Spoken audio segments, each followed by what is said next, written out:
Hi everyone, and welcome to another screencast of a commentary piece.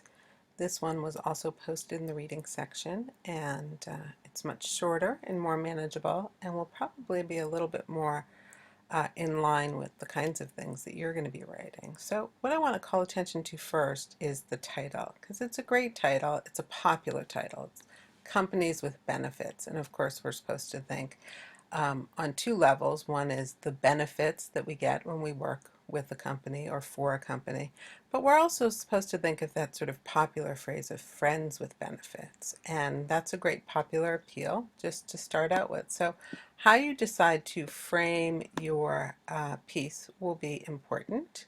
Um, Give us a snappy title there. So, as the essay starts after that great title, the author is providing a context and a purpose for why he's writing. He gives us a context. We're going to talk about Warby Parker, which is an eyeglass maker, and he describes Warby Parker's a little bit, and then why it's an interesting thing to talk about. Their approach is interesting, but it also is revolutionary. So yes, it sells things at affordable prices, but it's also revolutionary. And this is pretty important because it's taking why we'd want to read about it and then adding something interesting about it. So it's both obvious and it's revolutionary. And as you can imagine, this essay will talk about the revolutionary aspects of it. So as it goes on a little bit, the author says that what makes it so revolutionary is that it's a B corporation. And of course, that's a buzzword. That's a piece of jargon that we can't expect a popular audience to know, though some might know it. So it defines it. B corporations are for-profit companies that pledge to achieve social goals as well as business ones. Really simple. Gives a little bit more detail. And so this particular introduction is great because it's giving us context, it's giving us purpose, and it's defining terms. And it's very specific to one example. We're talking about Warby Parker in this first introductory paragraph. And then it moves a little more general. There are now more than 1,000 B Corps in the US, including, and he gives us some examples. So we move from the particular to the general, and so we get some more discussion about the general notion of having a B corporation. Now we come to the question of the argument. Why would any company tie its hands this way?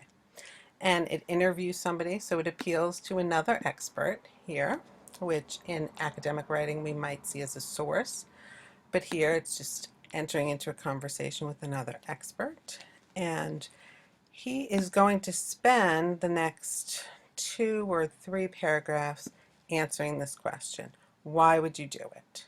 Okay, and it gives us pretty much 3 reasons over the next few paragraphs. Fair enough. That's outlining the argument. Any good argument will have a counter argument. And here's where it is. In today's fiercely competitive business environment, one might assume that a company that thinks altruistically is doomed to failure. And it's going to discuss this very real counter argument. And then it offers a number of ways in which that counter argument is not always correct. So he takes a contention, articulates it, and then diminishes or mitigates that contention. And here's where he ends after that mitigation. Having a social mission can also be an important selling point with consumers, as the success of the fair trade movement makes clear. So we come to more counter arguments. It's easy to be skeptical of the mushy rhetoric. Describes sort of where they came from. He talks about Henry Ford and Johnson and Johnson. And then the ending is really strong.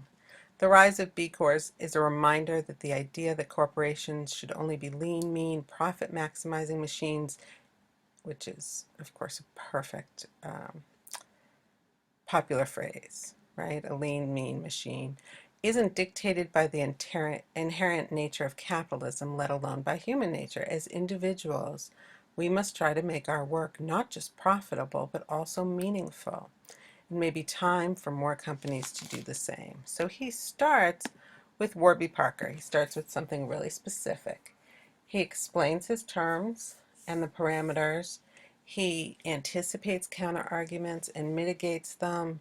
He spells everything out, and then he ends in this really hard-hitting way saying, we should take this example and use it more often. So in many ways, this is an example of an op-ed, but it does some explaining in it, and it appeals in a number of ways. Many of us might be familiar with the companies that he uses as examples. And it's just really brief. It's one page in the magazine. It's a perfect commentary column that takes his own expertise and translates it into really easy, understandable language for a popular audience.